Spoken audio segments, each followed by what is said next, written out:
बिस्मिल्लाहिर्रहमानिर्रहीम। अस्सलामु अलैकुम वरहमतुल्लाहि वबरकातुहू। नहमदुहु व नुसल्ली अला रसूलिहिल करीम। अम्मा बाद। जनाबत किसे कहते हैं? जनाबत के गुस्ल का मुकम्मल तरीका क्या है? मोहतरम नाजरीन, गुस्ल में ऐसी गलतियां जिससे गुस्ल मुकम्मल नहीं होता, गुस्ल करते हुए ऐसी गलतियां ना करना, वरना नहाने धोने के बावजूद, गुस्ल करने के बावजूद नापाक रहोगे, ना कोई नमाज कबूल होगी और ना कोई इबादत। मोहतरम नाजरीन, हम में से बहुत सारे मर्द और ख़वातीन ऐसे हैं जो गुस्ले जनाबत करते वक्त इन बातों का ख्याल नहीं रखते, जिन बातों का शरीयत ने वाज़ेह ज़िक्र किया है, जिसकी वजह से ऐसे लोग नापाक रहते हैं। न उनकी नमाज कबूल होती है और न उनकी कोई नेकी काम आती है, और जहाँ भी फिरते हैं गुनहगार फिरते हैं और हमेशा नापाक रहते हैं। ये गलतियाँ और कोताहियाँ जो आपके साथ शेयर की जा रही हैं, उनको गौर से सुनिएगा ताकि कोई इंसान नापाक ना रह जाए, और सवाब की नीयत से इस वीडियो को अपने फ्रेंड्स एंड फैमिली के साथ ज़रूर शेयर कीजिएगा। जब रात को मियाँ बीवी हम बिस्तर हों तो सुबह को नमाज फजर से पहले पहले, और अगर ये अमल दिन में हो तो अगली नमाज से पहले पहले मियाँ बीवी दोनों को गुस्ल करना ज़रूरी है। इसी गुस्ल को गुस्ले जनाबत और गुस्ल ना करने तक नापाकी की हालत में रहने की हालत को जनाबत या जुनूबी होना कहते हैं। मर्द और ख़वातीन को एहतलाम हो जाए तो भी वो जुनूबी कहलाएंगे, जब तक कि वो गुस्ल जनाबत से अपने आप को पाक साफ ना कर लें। मोहतरम नाजरीन, क्या आपने कभी ये भी सोचा है कि इंसान का थकावट से बुरा हाल हो, सर्दी का मौसम हो, रज़ाई और कंबल में लेटा हुआ हो, सर्दी से थर थर कांप रहा हो, और फिर बीवी को अपने करीब पाकर शहवत गालिब आ जाए और मियाँ बीवी हम बिस्तर हो जाएं, यानी शरई फरीज़ा सर अंजाम दे दें, तो अब दोनों मियाँ बीवी जुनूबी हो चुके हैं, जनाबत लाहक हो चुकी है और उन दोनों मियाँ बीवी पर गुस्ल फ़र्ज हो चुका है। या दूसरी सूरत में किसी मर्द या औरत को एहतलाम हुआ हो, तब भी वो जुनूबी हो चुके हैं, उन पर भी गुस्ल फ़र्ज हो चुका है। अब चूंकि सर्दी का मौसम है तो सर्दी में नहाना कौन सा आसान काम है, चाहे घर में गीज़र भी लगा हुआ क्यों ना हो, सर्दी तो सर्दी है। और फिर अल्लाह की पुकार यानी आज़ान की आवाज़ सुनकर गरम लिहाफ और गरम कंबल छोड़कर वो इंसान सख्त सर्दी में ठंडे पानी से गुस्ल करे, ठंडे पानी और सर्दी की वजह से जिस्म के रोंगटे खड़े हो जाएं, सर्दी से जिस्म कांप रहा हो, सर्दी ऐसी हो कि दांत बज रहे हों, फिर भी इंसान अल्लाह की रज़ा और सवाब की नीयत से गुस्ल करे, वज़ू करे और फिर दूसरी सर्दी बर्दाश्त करे, और ऐसे इंसान को पता ही ना हो कि उसका जिस्म पाक हुआ है या नहीं। क्योंकि सर्दी का गलबा होता है, सुबह के वक्त टाइम भी बहुत कम होता है, लोगों ने ऑफिस या कारोबार की तरफ जाना होता है, इसलिए सर्दियों में नहाने के काम को बहुत शॉर्ट किया जाता है, जल्दी जल्दी नहाया जाता है। टाइम कम होने और सर्दी की वजह से इंसान चाहे मर्द हों या औरतें, बच्चे हों या बूढ़े, नहाने में बहुत जल्दी करते हैं, और जिन लोगों पर गुस्ल फ़र्ज होता है वो भी अगर जल्दी करेंगे, जल्दी जल्दी नहाएंगे, तो अक्सरियत लोगों की इस जल्दी की वजह से वो सही तरीके से पाक नहीं हो पाते। जब उनका जिस्म पाक नहीं होता, नापाक रहता है, तो उनकी ना कोई इबादत कबूल होती है और ना उनकी कोई नमाज कबूल होती है, और नापाक वो कितने दिन रहते हैं वल्लाह आलम।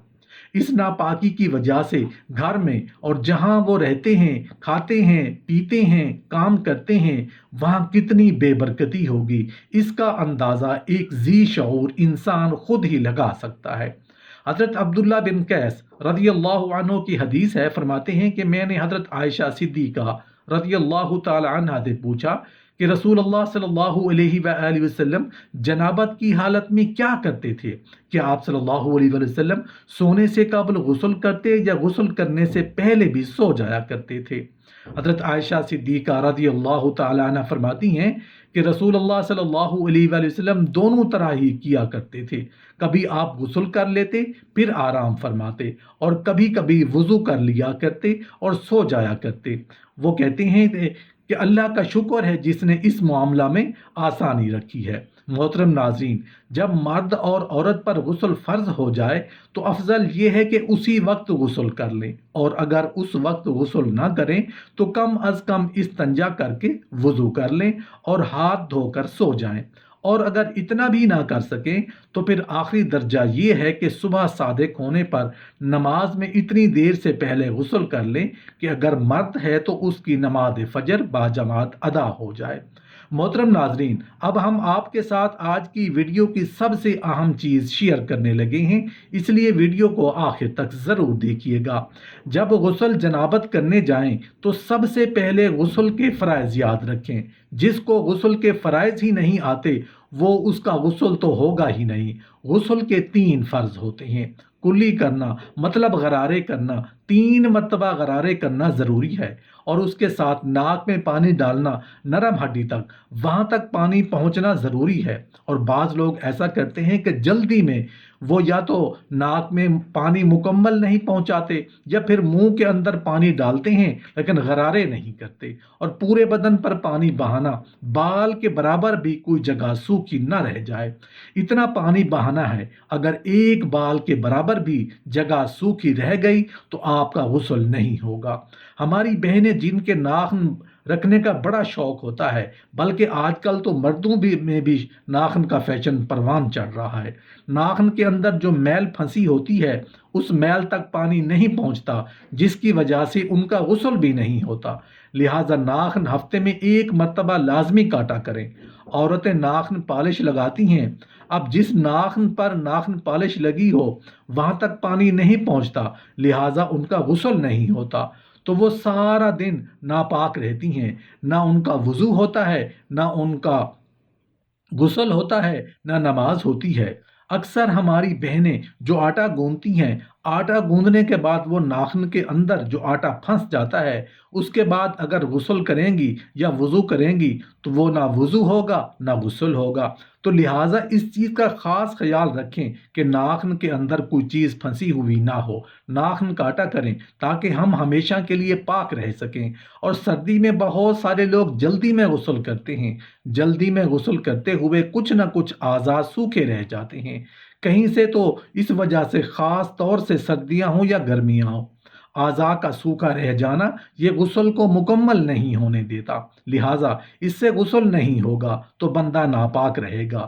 یہ وہ غلطیاں ہیں جو لوگ کرتے ہیں، اور غسل کے فرائض ہمیشہ یاد رکھیں، غسل کی 3 سنتیں بھی یاد رکھیں تاکہ سنت کے مطابق آپ کا غسل ہو سکے۔ اللہ پاک ہم سب کو عمل کرنے کی توفیق عطا فرمائے۔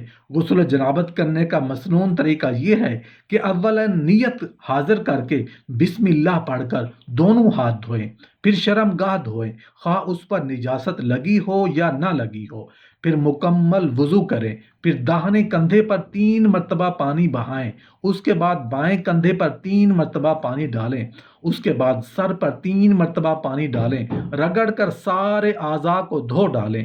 قبلہ رخ غسل نہ کریں، قبلہ رخ غسل نہ کریں، ضرورت سے زائد پانی نہ بہائیں، تنہائی میں غسل کریں۔ اگر غسل خانہ میں پانی جمع ہو جاتا ہے تو غسل کے بعد وہاں سے ہٹ کر اپنے پاؤں پاک کریں۔ تنہائی میں جہاں دوسروں کی نظر پڑنے کا خطرہ نہ ہو، ننگے ہو کر غسل کرنا درست ہے، تاہم اس وقت بھی تہمند وغیرہ باندھ کر غسل کریں تو زیادہ بہتر ہے۔ ناف کے سوراخ کے اندر پانی پہنچانا غسل کی تکمیل کے لیے ضروری ہے۔ غسل کے شروع میں باقاعدہ وضو کرنا مسنون ہے، لیکن اگر وضو کے بغیر غسل کر لیا جائے، اب بعد میں وضو کی ضرورت باقی نہیں رہتی، اس لیے کہ تمام اعضاء پر پانی پہنچ جانے کی وجہ سے طہارت کبریٰ کے ساتھ طہارت صغریٰ بھی حاصل ہو جاتی ہے۔